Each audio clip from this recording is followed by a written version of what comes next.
Imaginez, vous démarrez avec 1000 copies d'une IA aussi intelligente qu'un humain. 5 ans plus tard, vous en avez 100 millions, chacune 100 fois plus rapide. C'est le scénario que décrit Google DeepMind. Exactement. Ce rapport trace les chemins concrets qui mèneraient d'une intelligence artificielle égale à l'humain vers une superintelligence qui dépasse des organisations entières. On va décortiquer ces 4 voies ensemble. Pourquoi Google DeepMind publie ce genre de rapport maintenant? L'AGI, c'est encore de la science-fiction, non? Plus vraiment. Le domaine connaît des niveaux historiquement sans précédent de calcul, de chercheurs et de financement. L'AGI est passée de spéculations lointaines à objectifs concrets pour la prochaine décennie.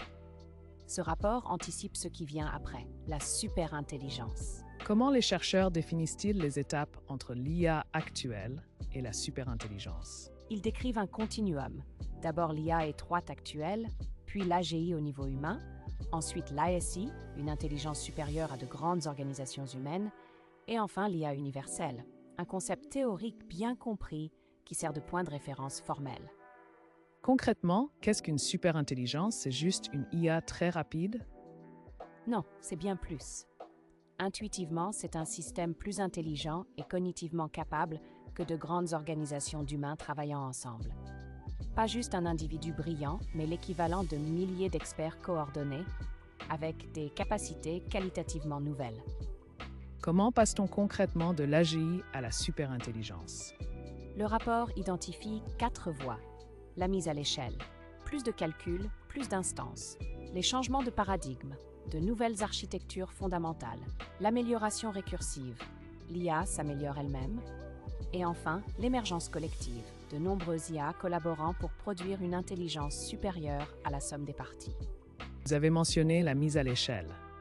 Ça représente quoi en chiffres? C'est vertigineux.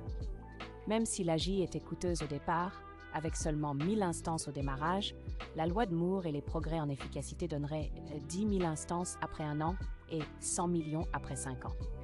Ou bien 1 million d'instances, chacune 100 fois plus rapide. L'effet multiplicateur est énorme.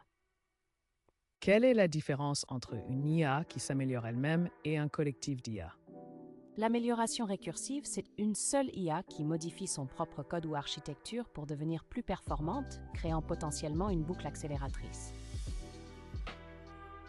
Les collectifs multi-agents, c'est différent. C'est comme une entreprise de milliers d'IA spécialisées qui collaborent, où l'intelligence émerge de leur interaction, pas d'un seul système. Est-ce que tout cela est inévitable? Il n'y a pas d'obstacle? Si, justement. Le rapport insiste sur de multiples frictions. Le calcul disponible, bien sûr, mais aussi la forme et l'échelle des interfaces pour interagir avec le monde réel, les contraintes légales et réglementaires, et surtout, déterminer l'impact de chaque friction reste une question de recherche ouverte. Rien n'est garanti. Donc on ne se réveillera pas un matin avec une superintelligence? C'est un point crucial du rapport. L'image d'un changement brutal et unique causé par l'introduction de l'AGI est probablement inexacte. La réalité serait plutôt un continuum de transformation progressive, ce qui est à la fois rassurant et déstabilisant, parce que ça rend la transition moins visible. Si on devait résumer ce rapport en quelques idées essentielles. L'AGI n'est plus de la science-fiction et la transition vers la superintelligence pourrait suivre 4 voies distinctes.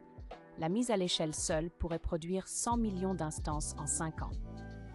Mais les frictions techniques, légales et pratiques restent des inconnus majeurs. Le plus important, ce sera probablement un continuum, pas une rupture soudaine.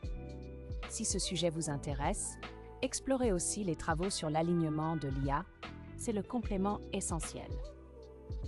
Et si cette vidéo vous a éclairé, pensez à vous abonner pour suivre les prochaines analyses.